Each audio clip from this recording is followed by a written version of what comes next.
መጽሐፈ ኢያሱ ምዕራፍ 17 ለምናሴ ነገድ ዕጣ ይህ ነው። የዮሴፍ በኩር እርሱ ነውና። የምናሴም በኩር የገላድ አባት ማኪር ብርቱ ሰልፈኛ ስለነበረ ገላድንና ባሳንን ወረሰ።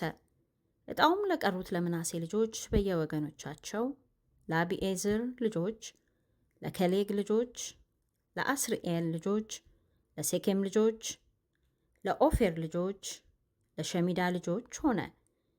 የዮሴፍ ልጅ የምናሴ ወንዶች ልጆች በየወገኖቻቸው እነዚህ ናቸው።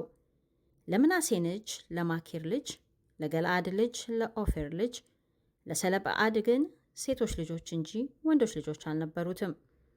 የሴቶቹ ልጆቹም ስም ማህለህ፣ ኑዓ፣ ኤግላ፣ ሚልካ፣ ቲርጻ ነበር።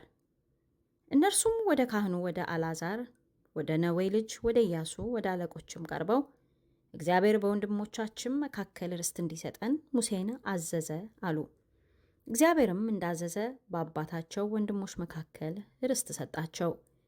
በዮርዳኖስ ማዶ ካለው ከገለአድና ከባሳን አገር ሌላ ለምናሴ 10 ዕጣ ሆነ።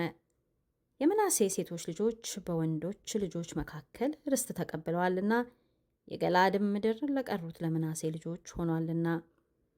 የምናሴም ድንበር ከአሴር ጀምሮ በሰኬም ፊት ለፊት እስካለው እስከ ሚክምታት ድረስ ነበር። ድንበሩም በቀኝ በኩል ወደ አይን ታጱዋ ሰዎች አለፈ። የታጱዋም ምድር ለምናሴ ነበር። በምናሴ ዳርቻ ያለው ታጱዋ ግን ለኤፍሬም ልጆች ሆነ። ድንበሩም ወደ ቃና ወንዝ ከወንዙ በደቡብ ወገን ወረደ። በምናሴም ከተሞች መካከል የነበሩት እነዚህ ከተሞች ለኤፍሬም ሆኑ። የምናሴም ድንበር በወንዙ በኩል በሰሜን ወገን ነበር። መውጫውም በባህሩ አጠገብ ነበር። በደቡብ በኩል ያለው ለኤፍሬም ነበር፣ በሰሜንም በኩል ያለው ለምናሴ ነበር። ድንበሩም ባህሩ ነበር። በሰሜን በኩል ወደ አሴር፣ በምስራቅም በኩል ወደ ይሳኮር ደረሰ።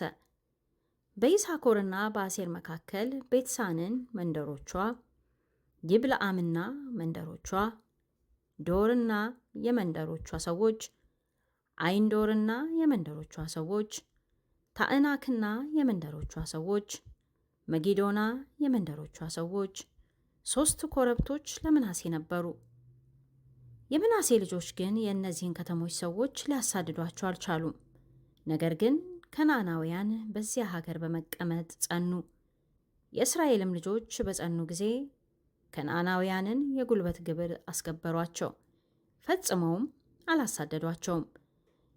የዮሴፍ ልጆች ኢያሱን እኔ ብዙ ሕዝብ ስለሆንኩ እስካሁንም እግዚአብሔር ስለባረከኝ ለምን አንድ ክፍል አንድም ዕጣ ብቻ ርስት አድርገህ ሰጠኸኝ አሉት። ኢያሱም ብዙ ሕዝብስ ከሆንክ ተራራማው የኤፍሬም አገር ጠቦህ እንደሆነ ወደ ዱር ወጥተህ በፈሪዛውያንና በራፋይም ምድር ለአንተ ስፍራ መንጥር አላቸው። የዮሴፍም ልጆች ተራራማው አገር አይበቃንም፣ በሸለቆም ውስጥ ለሚኖሩት በቤትሳንና በመንደሮቿ በኢዝራኤልም ሸለቆ ለሚኖሩት ከናናውያን የብረት ሰረገሎች አላቸው አሉት። ኢያሱም የዮሴፍ ወገን ለሚሆኑ ለኤፍሬምና ለምናሴ አንተ ብዙ ሕዝብ ነህ፣ ጽኑም ኃይል አለህ፣ አንድ ዕጣ ብቻ አይሆንልህም።